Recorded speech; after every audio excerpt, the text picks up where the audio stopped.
everyone, this is the Big Purple Couch. I'm Shelby Gobbo, your entertainment host.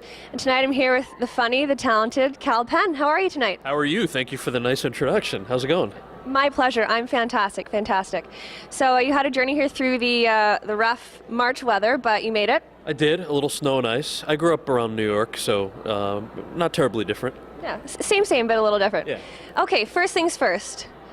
Hollywood, politics, how did this dual partnership come to be? Well, I never thought in a million years that I would end up doing anything in politics or public service, but there was a Hollywood writers' strike in 2007, and so I couldn't act in anything. No one was allowed to, and we had an election around the same time, and I liked what then Senator Obama had to say, and I figured I'd volunteer for him, and ended up starting to volunteer for him. And this strike never ended for months and months, and so the next thing you know, I ended up working for him on his campaign, and then when he won, had an opportunity to serve, and sort of like, well, what do you say? No, I'm not. So I figured, Obama, no. Yeah. So I'm like, all right, I'll take a year or two off and do that. It'd be kind of fun, and then come back to acting. All right, so you've done some fantastic things. Can you tell us a little bit about what you've done with the Obama administration? Oh, sure. I mean, look, I was a fairly junior level White House staffer, right? And there were thankfully a lot of other folks who were also relatively young who took a leave of absence from whatever they were doing, whether it was grad school or working at a law firm or to work at the White House. I worked mostly on youth issues, so things like access to education, access to health care, repealing Don't Ask, Don't Tell, getting our troops out of Iraq, the stuff that basically the big ticket items that the president had promised to the country and to young people. Had the chance to work on a huge team that was putting all of that stuff together. So obviously very different than my previous and current career, but something I really enjoyed in a completely different way. Awesome. What are you going to be speaking to us about tonight? The dairy industry. No. No. Hey, I have milked a goat, so I could have go you? up there with you. See, I have it, so you would probably own that conversation. What was it like? Well, it was interesting.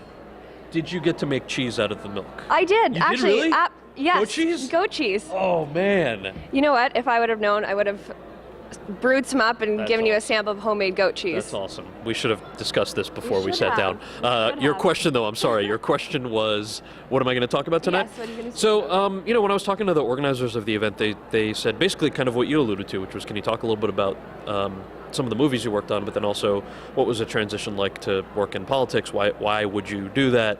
And then why did you make the decision to go back? So I'm going to probably talk for about 45 minutes and then keep another half hour, 40 minutes open for questions, because I already on Twitter had some very good questions that I couldn't answer in 140 characters.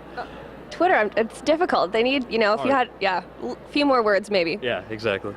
I know you're big on getting people involved in certain campaigns. Is there anything specific, your favorite campaigns that you would suggest, this is what we really have to start getting involved with? I think for each person it's different. I never grew up thinking that getting involved in something was any different than, something you might do with your church group or your temple group or your fraternity or something like that.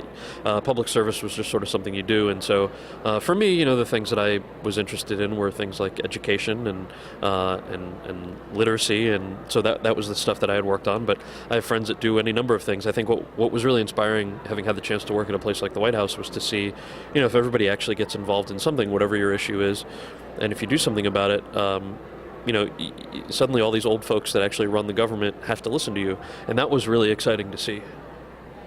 Do you tell any jokes in the White House? Are they fans of your comedic talents? I am not a serious person by nature, so I may have joked around a little bit, and there's a place for that, and that was fun.